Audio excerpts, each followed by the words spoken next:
Hei,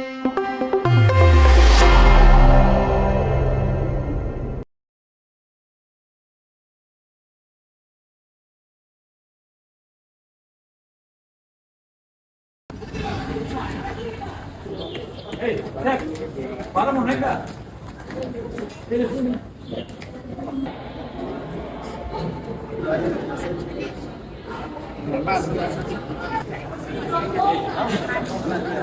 Terapanya lagi nggak?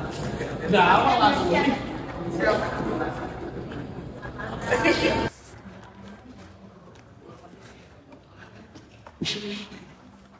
Itu baru dah.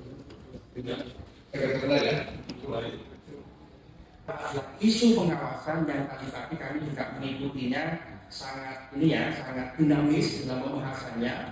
Kemudian yang ketiga yang sering kali luput dari pembahasan dalam publik atau pemerintah bisa melakukan, tapi sampai saat ini dari catatan kami pengawasannya itu sangat minim, gitu. Terutama ketika ada pelanggaran ketenagakerjaan. Jangan sampai dalam beberapa tahun ke depan ketika karena tinggi banget nih, Kemnaker, BP2MI, Kemenhub gitu ya.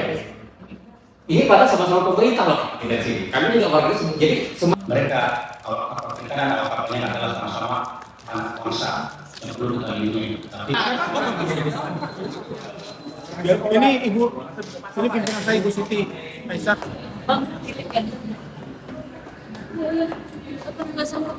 Sangat senang sekali bisa terlibat ya menjadi bagian dari narasumber untuk di RDPKW ini untuk membahas terkait tentang revisi UU 18 2017 ya. Sebenarnya di dalam undang-undang ini sudah cukup bagus, hanya implementasinya yang memang belum maksimal. Saya sendiri berharap dari revisi Undang-Undang 18 ini lebih maksimal dan ada beberapa masukan-masukan dan rekomendasi yang disampaikan oleh teman-teman di dalam RDP ini juga bisa menjadi diakomodir gitu dan nantinya bisa dimasukkan di dalam revisi Undang-Undang 18 2017 ke depan. Dan revisi UU ini tentunya bukan hanya menyikapi terkait tentang adanya perubahan dari badan menjadi kementerian, tetapi revisi undang-undang secara keseluruhan untuk mekanisme perlindungan terhadap pekerja migran secara menyeluruh dari mulai pra, masa hingga purna, dan juga implementasi terkait undang-undang ini dari tingkat desa itu harus dimaksimalkan karena palang pintu utama untuk informasi, pelayanan, untuk dokumen, administrasi dan sebagainya dan perlindungan itu dimulai dan berawal dari desa.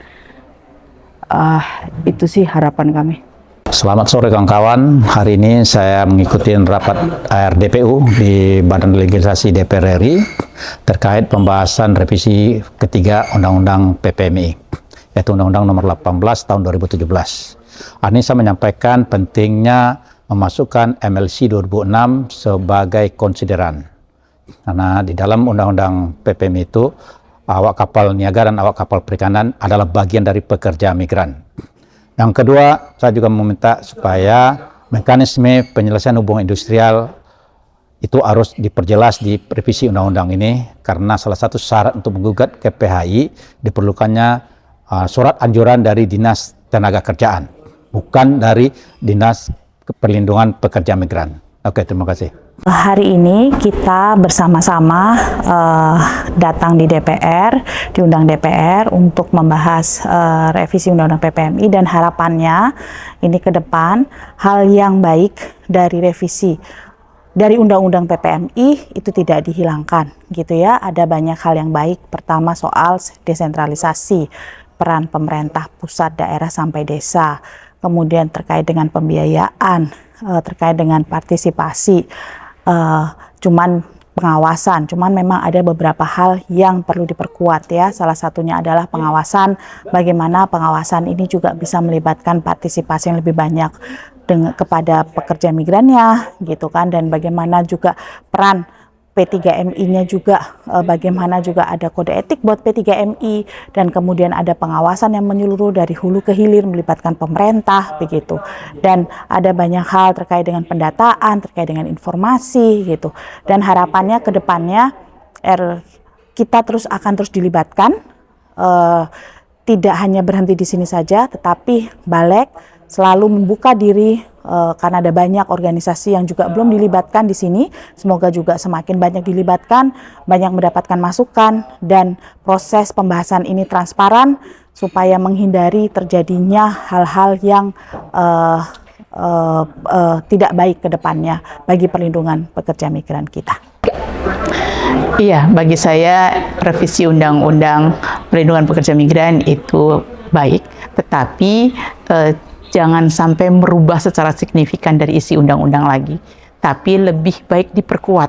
Bagaimana implementasi di lapangan itu lebih diperkuat, bagaimana pengawasan lebih diperkuat, bagaimana layanan-layanan itu lebih berperspektif HAM dan responsif gendernya juga harus terlihat di situ, terutama bagaimana menghargai kebutuhan dan hak dari pekerja migran itu sendiri, dan juga bagaimana melindungi keluarga yang ditinggalkan, dan pekerja migran tidak menjadi warga negara nomor 2, tapi harus disamakan, disetarakan dengan warga negara Indonesia lainnya.